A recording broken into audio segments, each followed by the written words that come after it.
ಮಾಡಬೇಕು ಅಂದ್ರೆ ನಮ್ಮ ಸಂಖ್ಯೆ ದೊಡ್ಡದಾಗ್ಬೇಕಲ್ರಿ. ದೊಡ್ಡದಾಗಬೇಕು ಅಂತಂದ್ರೆ ಹೆತ್ತೆ ದೊಡ್ಡದು ಮಾಡಬೇಕು ಅಂತಿಲ್ಲ, ಬಿಟ್ಟು ಹೋಗಿರೋರ್ನ ಕರ್ಕೊಂಡು ಬರಬೇಕಲ್ಲ. ಸ್ವಲ್ಪ ಪ್ರಯತ್ನ ಪಡ್ರಲ್ಲ.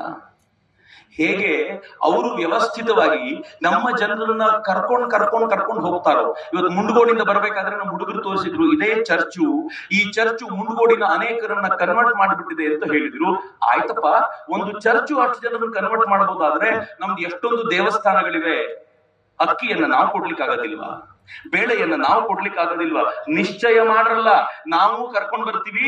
ಮೂಲ ಯಾರು ಹಿಂದೂಗಳಿಲ್ಲಾಗಿದ್ರೋ ಅವ್ರನ್ನೆಲ್ಲ ವಾಪಸ್ ಹಿಂದುತ್ವಕ್ಕೆ ಕರ್ಕೊಂಡೇ ಬರ್ತೀವಿ ಅಂತ ನಾವು ಸಂಕಲ್ಪ ಮಾಡಿದ್ರೆ ಅದ್ ಯಾರು ತಡಿಲಿಕ್ಕಾಗತ್ತೆ?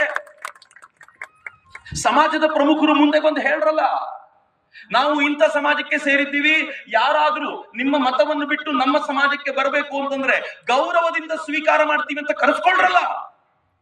ಸಾಧುಗಳು ಮುಂದೆ ಬಂದು ನಿಂತ್ಕೊಂಡು ಹೇಳ್ರಲ್ಲ, ನಾನು ಸಾಧುವಾಗಿ ಹೇಳ್ತೀನಿ, ನಮ್ಮ ಸಮಾಜದ ಜನರನ್ನ ನಾನು ಕನ್ವಿನ್ಸ್ ಮಾಡ್ತೀನಿ, ಎಲ್ಲರೂ ಮರಳಿ ಪಡಿಲಿಕ್ಕೆ ನಾವು ಸಿದ್ಧ ಅಂತ ಹೊಸ ದಿಕ್ಕಿನಂತ ಹಿಂದುತ್ವ ಹೋಗ್ಲಿ. ಎಷ್ಟು ದಿನ ಅಂತ ಬೇರೆಯವ್ರ ಮೇಲೆ ಆರೋಪ ಮಾಡ್ತಾ ಕೂತ್ಕೊಳ್ಳೋಣ? ಹಿಂದುತ್ವವನ್ನ ಬಲಗೊಳಿಸುವಂತ ಒಂದು ಪ್ರಕ್ರಿಯೆಗೆ ನಾವೀಗ ಸಿದ್ಧವಾಗಬೇಕಾಗಿದೆ. ನಾನು ಎಲ್ಲ ತಾಯಂದ್ರಲ್ಲೂ ಎಲ್ಲ ಹಿರಿಯರಲ್ಲೂ ಕೇಳ್ಕೊಳ್ತೀನಿ, ಮನೆಯಲ್ಲಿರೋ ಮಕ್ಕಳನ್ನ ಗುಡ್ಡಿಯಾಗಿ ಬೆಳೆಸ್ಬೇಡಿ ಅಂತ. ಅವ್ರು ಹೆಂಗಿರ್ತಾರೆ ಅಂತಂದ್ರೆ ಬಂದವ್ರ ಕೆನ್ನೆ ಹಿಂಡೋ ತರ ಮಕ್ಕಳನ್ನ ಬೆಳೆಸ್ಬಿಟ್ಟಿರ್ತೀರ. ಕರೆಕ್ಟು, ಮಕ್ಕಳು ಹಂಗಿರ್ಬೇಕು, ನೋಡಿದ್ರೆ ಮುದ್ದಿಸ್ಬೇಕು ಅಂತ ಅನ್ನಿಸ್ಬೇಕು. ಆದ್ರೆ ತೋಳುಗಳಲ್ಲಿ ಶಕ್ತಿ ಬೇಕಲ್ಲ, ಅದ್ಯಾವಾಗ ಬರ್ಬೇಕು? ನಮ್ಮ ಮಕ್ಕಳನ್ನ ಸ್ವಲ್ಪ ಶಾಖೆಗೆ ಕಳಿಸಿ, ಡೈಲಿ ಗಟ್ಟಿಯಾಗಲಿ ಮಕ್ಕಳು. ನಮ್ಮ ಮಕ್ಕಳನ್ನ ಸ್ವಲ್ಪ ಜಿಮ್ಮಿಗೆ ಕಳಿಸಿ, ಬಲವಾಗ್ಲಿ. ಅವ್ರು ನಿಂತ್ರೆ ಹೇಗಿರ್ಬೇಕು ಅಂತಂದ್ರೆ ಬರೀ ಆಂಜನೇಯನ ಬಗ್ಗೆ ಮಾತನಾಡೋದಲ್ಲ, ಈ 4 ಜನ ನಡೆದ್ರೆ 4 ಆಂಜನೇಯ ಬಂದಂಗ ಆಗುತ್ತೆ ಅಂತ ಹೇಳುವಂತ 4 ಆಂಜನೇಯರು ಇರ್ಬೇಕಲ್ಲ. ಬೇರೆಯವರಿಗೆ ಹೊಡೆಯೋದು ಬೇಡ ರೀ. ಯಾರಾದ್ರೂ ಹೊಡೆಯಕ್ಕೆ ಬಂದ್ರೆ ಅರ್ಜೆಂಟಿಗೆ ತಪ್ಪಿಸ್ಕೊಂಡು ಓಡಬಲ್ಲಷ್ಟು ತಾಕತ್ತಾದ್ರೂ ನಮ್ಮ ಮಕ್ಕಳು ನಾವು ಅಷ್ಟು ವೀಕ್ ಆಗ್ಬಿಟ್ರೆ ಹೆಂಗೆ? ಹೊಸ ಪೀಳಿಗೆಯನ್ನ ನಿರ್ಮಾಣ ಮಾಡಬೇಕಾಗಿದೆ. ಈ ಪೀಳಿಗೆ ಹಿಂದುತ್ವದ ಮೂಲ ಸತ್ವವನ್ನು ಉಳಿಸ್ಕೊಳ್ಬೇಕು ಮತ್ತು ಕ್ಷಾತ್ರ ತೇಜವನ್ನು ಪ್ರತಿನಿಧಿಸಬಲ್ಲಂತ ಒಂದು ಸಮರ್ಥವಾಗಿರುವಂತಹ ಪೀಳಿಗೆಯನ್ನ ನಿರ್ಮಾಣ ಮಾಡಬೇಕಾದಂತ ಅಗತ್ಯ ಇದೆ. ಅದು ತುರ್ತು ಅಗತ್ಯ. ಇನ್ ಮೂರನೇದೊಂದು ದೊಡ್ಡ ಕೆಲಸ ಏನಿದೆ ಅಂತಂದ್ರೆ, ಜಾತಿ ಜಾತಿ ಜಾತಿ ಅಂತ ಬಡದಾಡ್ಕೊಂಡು ಇವ್ರು ಹಾಕಿರುವಂತ ಈ ಕೆಟ್ಟಾಗಿ ನಾವೇನ್ ಬೀಳ್ತಿದೀವಿ ಅಲ್ಲಿಂದ ಆಚೆಗೆ ಬರಬೇಕು. ಜಾತಿಯ ಮಾತಾಡದೆ ಹಿಂದುತ್ವದ ಉದ್ಘೋಷವನ್ನ ಮಾಡ್ತಾ ಈ ರಾಷ್ಟ್ರವನ್ನ ಕಟ್ಟುವಂತ ಒಂದು ದೊಡ್ಡ ಪ್ರಯತ್ನಕ್ಕೆ ಮುಂದಾಗಬೇಕು. ಹೇಳಿದ್ರಲ್ಲ ಯೋಗಿ ಆದಿತ್ಯನಾಥರು, ಬಟ್ಟೆ ಹೆಂಗೆ ತೋ ಕಟ್ಟೆ ಹೆಂಗೆ. ನಾವೇನಾದ್ರೂ ಚೂರಾಗೋದ್ರೆ, ನಾವೇನಾದ್ರೂ ನಮ್ಮಲ್ಲೇ ಭೇದ ಇಟ್ಕೊಂಡ್ರೆ ಚೂರ್ ಆಗ್ಬಿಡ್ತೀವಿ, ಹುಷಾರು ಅಂತ ಯೋಗಿ ಆದಿತ್ಯನಾಥರು ಹೇಳಿದ್ರಲ್ಲ.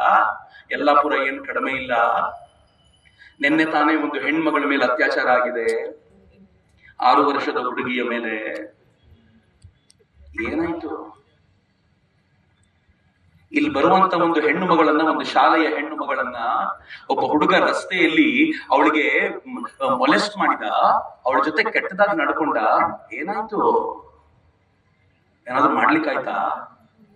ನಮ್ಗೆ ಜೋರು ದನಿಯಲ್ಲಿ ಮಾತನಾಡುವಷ್ಟು ತಾಕತ್ತಿಲ್ಲದೆ ಇರುವಂತ ಸ್ಥಿತಿಗೆ ಬಂದು ನಿಂತು ಬಿಟ್ಟವಲ್ಲ. ಯಾಕ್ರಿ ಹಿಂಗೆ? ಮಿತ್ರ, ಹಿಂದೂ ಅಂದ್ರೆ ಅಷ್ಟು ವೀಕ್ ಏನು? ಹಿಂದೂ ಸಮರ್ಥನಲ್ಲವೇನು?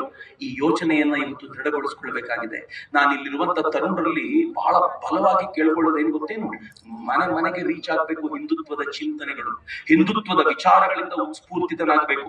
ಯಾವುದೋ ಒಂದು ಯೂಟ್ಯೂಬ್ ನ ವಿಡಿಯೋ, ಯಾವುದೋ ಒಂದು ಧರ್ಮಕ್ಷೇತ್ರದ ಮೇಲೆ ನನಗಿರುವಂತ ಆಸ್ಥೆಯನ್ನ ಕಡಿಮೆ ಮಾಡುವಂತ ಅಷ್ಟು ವೀಕ್ ಆಗಿರುವಂತ ಮನಸ್ಥಿತಿ ನನ್ನದಾಗಬಾರದು. ಎಂತ ಸ್ಟ್ರಾಂಗ್ ಆಗಿರ್ಬೇಕು ಅಂತಂದ್ರೆ, ಯಾರಾದ್ರೂ ಏನಾದ್ರೂ ಹೇಳಿದ್ರೆ ಆಳಕ್ಕೆ ಹೋಗಿ ಅದನ್ನು ಅರ್ಥೈಸಿಕೊಳ್ಳಬಲ್ಲ, ಅದಕ್ಕೆ ಪ್ರತಿರೋಧವನ್ನು ಉಂಟು ಮಾಡಬಲ್ಲಂತ ಸಮರ್ಥವಾಗಿರುವಂತ ಇಂಟೆಲೆಕ್ಚುಯಲ್ ಕ್ರಾಂತಿಕಾರಿಗಳನ್ನ ಇವತ್ತು ಹಿಂದೂಗಳು ಸೃಷ್ಟಿ ಮಾಡಬೇಕಾಗಿದೆ. ಮತ್ತು ಅದರ ದೊಡ್ಡ ಜವಾಬ್ದಾರಿ ಯಾರಿಗಿದೆ ಗೊತ್ತೇನು? ಇಡೀ ಕರ್ನಾಟಕದಲ್ಲಿ ಉತ್ತರ ಕನ್ನಡ ಮತ್ತು ದಕ್ಷಿಣ ಕನ್ನಡಕ್ಕೆ ದೊಡ್ಡ ಜವಾಬ್ದಾರಿ ಇರೋದು. ಹಿಂದಿನಿಂದ ಈ 2 ಜಿಲ್ಲೆಗಳನ್ನ ಬುದ್ಧಿವಂತರ ಜಿಲ್ಲೆ ಅಂತ ಕರೀತಾರೆ. ಮತ್ತೆ ಯಾರಿಗೆ ಕೊಡಬೇಕು? ಸಮಾಜಕ್ಕೆ ಕೊಡಬೇಕಾಗಿರುವ ಜ್ಞಾನವನ್ನ ಅದನ್ನ ಉತ್ತರ ಕನ್ನಡ ಜಿಲ್ಲೆ ಮತ್ತು ದಕ್ಷಿಣ ಕನ್ನಡ ಜಿಲ್ಲೆಗಳೇ ಕೊಡಬೇಕು. ಮಿತ್ರರೇ, ದೊಡ್ಡ ಜವಾಬ್ದಾರಿಯನ್ನ ಹೆಗಲ ಮೇಲೆ ಹೊತ್ಕೊಂಡಿದ್ದೀವಿ. ಈ ಸಮಾಜವನ್ನ ಕಟ್ಟುವ, ಈ ಸಮಾಜವನ್ನ ನಿರ್ಮಾಣ ಮಾಡುವ ದೊಡ್ಡ ಜವಾಬ್ದಾರಿಯನ್ನ ನಾವೆಲ್ಲರೂ ಹೆಗಲ ಮೇಲೆ ಹೊರೋಣ. ನನ್ನ ಒಂದೇ ಒಂದು ಆಸೆ ಇರೋದು ಏನು ಅಂತಂದ್ರೆ, ಯಾವ ಹೆಮ್ಮೆಯನ್ನ, ಯಾವ ಪುಣ್ಯವನ್ನ ಇವತ್ತು ನಾವು ಅನುಭವಿಸ್ತಾ ಇದ್ದೀವೋ, ನಮ್ಮ ಮಕ್ಕಳಿಗೆ ಮತ್ತು ಮೊಮ್ಮಕ್ಕಳಿಗೆ ಇದಕ್ಕಿಂತಲೂ ಹೆಚ್ಚು ಪುಣ್ಯವನ್ನ ಅನುಭವಿಸುವಂತ ಭಾಗ್ಯವನ್ನ ಕೊಟ್ಟು ಹೋಗುವಂತ ಒಂದು ಪ್ರಯತ್ನವನ್ನ ನಾವೆಲ್ಲರೂ ಮಾಡೋಣ ಅಂತ ಅತ್ಯಂತ ಕಳಕಳಿಯಿಂದ ಹಾರೈಸ್ತಾ, ಪ್ರೀತಿಯಿಂದ ನನ್ನ ಇಲ್ಲಿವರೆಗೂ ಕರೆಸಿದಂತ ಈ ಯಲ್ಲಾಪುರದ ಸಮಸ್ತ ಮಿತ್ರರಿಗೂ ನಾನು ಪ್ರೀತಿಪೂರ್ವಕವಾಗಿ ಧನ್ಯವಾದಗಳನ್ನು ಸಮರ್ಪಿಸ್ತೀನಿ. ಉಚ್ಚ ಕಂಠದಲ್ಲಿ ಆಗ್ಲಿಂದ ಕೇಳ್ತಿದ್ದೀನಿ, ಚಿಕ್ಕದಾಗಿ ಜೈ ಅಂತೀರಾ, ಒಂದ್ಸಲ ಜೋರಾಗೊಂದು ಭಾರತ್ ಮಾತೆಗೆ ಜೈಕಾರ ಕೊಡಿ, ಎರಡೂ ಕೈಗಳನ್ನ ಗಾಳಿಗೆ ಬೀಸಿ ನನ್ನ ಜೊತೆ ಭಾರತ್ ಮಾತೆಗೆ ಜೈಕಾರ ಕೊಡಿ. ಬೋಲೋ ಭಾರತ್ ಮಾತಾ ಕಿ, ಬೋಲೋ ಭಾರತ್ ಮಾತಾ ಕಿ ಜೈ, ಜೈ.